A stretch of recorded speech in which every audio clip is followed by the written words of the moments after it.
राज्यात सध्या गॅसचा प्रचंड मोठा तुटवडा जाणवतोय आणि याचा सगळ्यात जास्त फटका बसला आहे तो हॉटेल व्यावसायिकांना.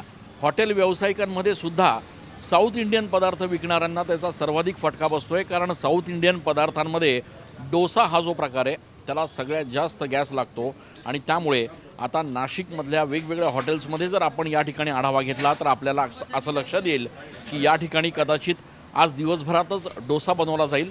उद्यापासून कदाचित डोसा उत्तप्पा हे पदार्थ जे आहेत ते हॉटेलच्या मेन्यूमधनं या ठिकाणी गायब होतील. त्याचं कारणही तसंच आहे. जर इतर पदार्थांना कमी गॅस लागत असेल तर डोसा याला सगळ्यात जास्त गॅस लागतो आणि जर गॅस जास्त लागत असेल तर या ठिकाणी आता पुढे नियोजन नेमकं कसं करायचं असा प्रश्न हॉटेल व्यावसायिकांवर आहे. आपल्यासोबत राजू देसले जे इथलं साऊथ इंडियन हॉटेल चालवतात. आजची काय परिस्थिती आहे? डोसा किती दिवस चालेल? डोसा हा हॉटेल आता जो सिलेंडर आजचा जो शेवटचं सिलेंडर आहे आज कधी संपेल आणि कधी आमचं हॉटेल सिलेंडरच्या तुटवड्यामुळे क्लोज राहील ते सांगता येत नाही. आता सगळ्यात जास्त फटका कोणाला बसेल? डोसा उत्तप्पा आमच्याच उद्योगाला आहे. कारण डोसा हा जो एवढा मोठा तवा बघत आहात आपण, एवढा मोठा तवा आहे की याला कंटिन्यू गॅस हा तेवढ ठेवावा लागतो, कंटिन्यू चालू ठेवावा लागतो.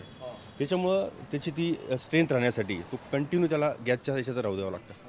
तर मग तो आता गॅसच नाही म्हटल्यावर आजपासून भट्टी आता बंद स्टॉप ठेवल्याशिवाय पर्याय नाही.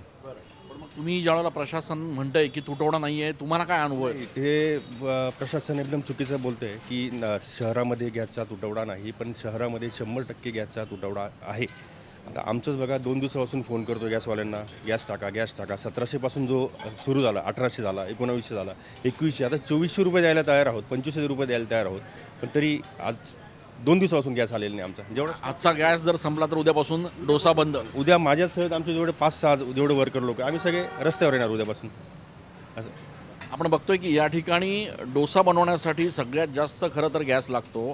सध्याची परिस्थिती अशी आहे की फोन करून सुद्धा गॅसच्या टाक्या उपलब्ध होत नाही आहे. प्रशासन सांगते तुटवडा नाही आहे, मात्र हॉटेल व्यावसायिक किंवा इथले कामगार जे आहेत ते वेगळी परिस्थिती सांगतायत आणि त्यामुळे साऊथ इंडियन पदार्थांमध्ये सगळ्यात फेवरेट जो समजला जातो तो डोसा हा कदाचित उद्यापासून नाशिकमध्ये दिसणार नाही अशी परिस्थिती आहे.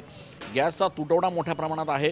तो कधी सुरळीत होईल याबाबत कुठल्याही प्रकारची शाश्वती नाही आहे आणि त्यामुळे आता या हॉटेल व्यावसायिकांवर खऱ्या अर्थानं उपासमारीची वेळ आलेली आहे. कॅमेरा पर्सन आकाश शेवलेसह मी चंदन पूजाधिकारी, TV9 मराठी.